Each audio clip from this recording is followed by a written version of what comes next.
இதை வீடியோ பார்த்தாலே உங்களுக்கு தெரியுங்க. ஸோ நம்ம என்ன வீடியோ நம்ம போட போகிறோன்னு ஸோ அதையும் நான் சொல்லிடுறேன். என்னென்னா ஸ்டீல் ரேகுங்க.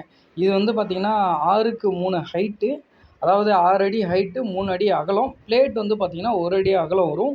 அதே மாதிரி 4 ஆங்கிள் வரும். 40 நெட் அண்ட் போல்ட் வந்துடும். 4 புஷ் வந்துடுங்க. ஸோ இது எல்லாமே சேர்ந்து கம்ப்ளீட் பண்ணுறது தான் ஒரு ரேகு. இது வந்து பார்த்திங்கன்னா இப்போ ஒரு ஓப்பன் வீடியோ அப்படியே இந்த ரேகை நம்ம எப்படி ஃபிட் பண்ணலாம், எப்படி செட் பண்ணலான்றது எல்லாமே அப்படியே இந்த வீடியோவில் நான் காமிக்கிறேன், பாருங்கள்.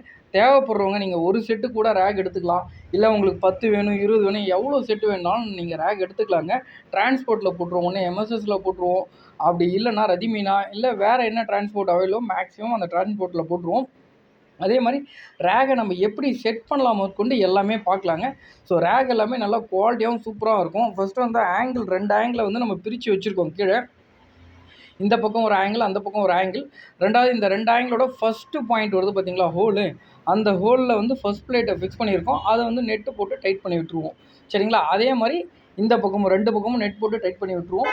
அதுக்கப்புறம் மார்க் பண்ணிக்குவோங்க. ஸோ எந்த அளவுக்கு அந்த ஹோல், அதாவது நாங்கள் இதில் மார்க் பண்ணியிருக்கிறது வந்து பார்த்திங்கன்னா 18 ஹோலை வந்து 18 ஹோல் முடிஞ்சிடுச்சுன்னா அடுத்த ரேகு, அடுத்த மறுபடியும் அதுலேருந்து ஒரு 18 ஹோல் முடிஞ்சதுன்னா அடுத்த ரேகு. ஸோ அது கவுண்டிங் பண்ணுறது வந்து குட்டியாக ஒரு டெமோ மாதிரி காமிச்சிருக்கோம். ஸோ இதை பேஸ் பண்ணியே நீங்கள் வந்து பார்த்திங்கன்னா எப்படி ரேக் செட் பண்ணலான்னு பார்த்துக்கலாம். ஸோ ஒரு 18 ஹோலுக்கும் ஒரு பிளேட் வைக்கிற மாதிரி நம்ம மார்க் பண்ணிட்டு வரோங்க. ஸோ பாருங்கள், தேவைப்படுறவங்க நம்முடைய வாட்ஸ்அப் நம்பர் ஸ்க்ரீனில் இருக்குது, அந்த நம்பருக்கு ஒரு மெசேஜ் பண்ணுங்கள். வீடியோவை முடிஞ்ச வரைக்கும் ஸ்கிப் பண்ணாமல் பாருங்கள். ஏன்னா வெறும் 5 நிமிஷம் வீடியோ தான், நீங்கள் போட்டு விட்டுட்டு அப்படியே அதை பாட்டுன்னு கத்திக்கிட்டு இருக்கட்டும். ஸோ நீங்கள் ஒரு பக்கம் உங்களுடைய வேலையை பார்த்துக்கலாம். என்ன இப்படி சொல்கிறேன்னு பார்க்காதீங்க. எல்லாருக்குமே பொதுவாக 9 பேசுனா பிடிக்காது. ஸோ இருந்தாலும் நாங்கள் வீடியோவில் வந்து உங்களுக்காக தான் ஸோ முடிஞ்ச வரைக்கும் எக்ஸ்பிளைன் பண்ணிட்டு வரோம். ஸோ அதனால் பாருங்கள், ரொம்ப சிம்பிளாக இருக்கும் ரேக் ஃபிக்ஸ் பண்ணுறது, பெரிய இதெல்லாம் கிடையாது. ஆனால் ஒரே ஒரு விஷயம் நம்ம நல்லா கவனமாக பார்த்துக்கணுங்க. ரேக்கோட எட்ஜஸ் வந்து கொஞ்சம் ஷார்ப்பாக இருக்கும். பிளேட் ஆகட்டும், அந்த ஆங்கிள் ஆகட்டும் கொஞ்சம் ஷார்ப்பாக இருக்கும். ஸோ அந்த டைமில் மட்டும் நம்ம ஃபிக்ஸ் பண்ணுறதை கொஞ்சம் பார்த்து பக்குவமாக தாங்க ஃபிக்ஸ் பண்ணோம். நம்ம எடுத்தாங்க கவுத்தம் ஸ்பீடு மார்க் மாதிரி நம்ம பண்ணோன்னா லைட்டாக கையில் அடி போட்டுரும். அதுக்கப்புறம் நம்ம சிவப்பு கூட பார்த்துட வேண்டியது தான். சரிங்களா? சரி, ஓகேங்க. ஸோ அதே மாதிரி ஒரு பிளேட்டாக அதில் நம்ம போட்டிருக்கோம். பாருங்கள், அப்படியே வீடியோ வந்து ஸ்கிப் பண்ணாமல் பாருங்கள். ஸோ இதில் எல்லாமே எப்படி நம்ம செட் பண்ணணும் எல்லாமே நம்ம காமிச்சிருக்கோம். அதே மாதிரி மேலே வந்து பார்த்திங்கன்னா மீதி 2 ஆங்கிள் மேலே வச்சு அதோட ஃபஸ்ட் பாயிண்ட்டையும் செட் பண்ணியிருக்கோம். அதுக்கப்புறம் ஒரு இடத்துலையும் அதோட பாயிண்ட்டை வந்து மார்க் பண்ணிவிட்டு அங்கேருந்து நம்ம மறுபடியும் ஃபிக்ஸ் பண்ணியிருக்கோம்.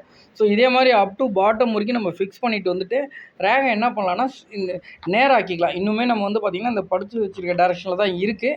ஸோ இதுக்கப்புறம் வந்து பார்த்திங்கன்னா ரேகை வந்து நம்ம நேராக ஆக்கிக்கிட்டு ஸோ அதோட வியூ பார்த்தீங்கனாலும் உங்களுக்கு ஆல்மோஸ்ட் கம்ப்ளீட் ஆன மாதிரி தான் இருக்குமே. சரிங்களா? இப்போ இது பார்த்தீங்கன்னா உங்களுக்கு ஆல்மோஸ்ட் கம்ப்ளீட் ஆன மாதிரி தான் இருக்கும் இந்த ரேகு. ஸோ இதில் வந்து இன்னுமே நம்ம நெட் இதெல்லாமே போட்டு இன்னுமே நம்ம டைட் பண்ணிட்டோன்னா அந்த ஷேக்கிங் ஆடுறது எல்லாமே இதில் இருக்காதுங்க. நல்லா ஃபிக்ஸடாக உட்காந்துரும். ஸோ ரொம்ப சிம்பிளான மெத்தட் தான் நம்ம ரேக் ஃபிக்ஸ் பண்ணுறது. நீங்கள் வீட்லேயும் இந்த ரேகை யூஸ் பண்ணிக்கலாம். இல்லை உங்களுக்கு வெளியில் எங்கேயாவது தேவைப்படுது, இல்லை கடைக்கு தேவைப்படுது அப்படின்னாலும் யூஸ் பண்ணிக்கலாங்க. வீட்டில் கிச்சனில் பாத்திரம் இதெல்லாமே வைக்கிறதுக்கு யூஸ் பண்ணிக்கலாம். அதே மாதிரி வேறு ஏதாவது துணி கடை இருக்குது, இல்லை வேறு ஏதாவது நீங்கள் மொபைல் ஷாப் வச்சுருக்கீங்க, அதாவது ரொம்ப அதிகப்படியான வெயிட் இதில் வைக்க முடியாதுங்க. ஒரு ரேக்கோட வெயிட் எடுத்துக்கிட்டிங்கன்னா உங்களுக்கு டோட்டலாகவே வந்து 14 kg தாங்க வரும் அதிகபட்சமே. லைட் வெயிட்டான ரேக் தாங்க, சூப்பராக இருக்குங்க. குவாலிட்டி வந்து பார்த்திங்கன்னா உண்மையாலுமே சூப்பரான குவாலிட்டிங்க. அதே மாதிரி டெலிவரி அவைலபிளுங்க. டிரான்ஸ்போர்ட்டில் போட்டுருவோம். ஸோ தமிழ்நாட்டில் நீங்கள் எந்த லொக்கேஷன் இருந்தாலும் உங்களுக்கு டிரான்ஸ்போர்ட்டில் போட்டுருவோம். ஸோ நீங்கள் வந்து அங்கே வந்து அதாவது அந்த டிரான்ஸ்போர்ட் எங்கே இருக்கோ அங்கே பார்த்துட்டு அங்கேருந்து நீங்கள் எடுத்துக்கிட்டு போகிற மாதிரி இருக்குங்க. ஓகேங்களா? நீங்கள் மினிமம் வந்து ஒரு 2 ரேக் 3 ரேக் போட்டிங்கன்னா உங்களுக்கு கொரியர் அதாவது அந்த டிரான்ஸ்போர்ட் சார்ஜஸ் வந்து குறையுங்க. ஸோ இதே நீங்கள் ஒரு ரேக் போட்டாலும் கிட்டத்தட்ட பெரிய வித்தியாசம் வராதுங்க. ஒரு ரேக்கும் 2 ரேக்கும் ஒரு ₹50லேருந்து ₹150 இந்த டிஃப்ரென்ஸ் தாங்க இருக்குமே ஷிப்பிங் சார்ஜஸில். சரிங்களா? உங்களுக்கு டிரான்ஸ்போர்ட் ஃபெசிலிட்டி நாங்கள் பண்ணி கொடுக்குறோங்க. தேவைப்படுறவங்க நம்முடைய வாட்ஸ்அப் நம்பர் ஸ்க்ரீனில் இருக்குது, அந்த நம்பருக்கு ஒரு மெசேஜ் பண்ணுங்கள். அதே மாதிரி வீடியோ ஸ்கிப் பண்ணாமல் பாருங்கள். ஃபஸ்ட் டைம் நீங்கள் வீடியோ பார்க்குறீங்கன்னா எல்லோரும் சொல்கிற ஒரு மந்திரம் தான், சப்ஸ்கிரைப் பண்ணிக்கங்க, பெல் ஐக்கனை கிளிக் பண்ணிக்கங்க, உங்களுக்கு தெரிஞ்சவங்கள்ட்ட ஷேர் பண்ணுங்கள்.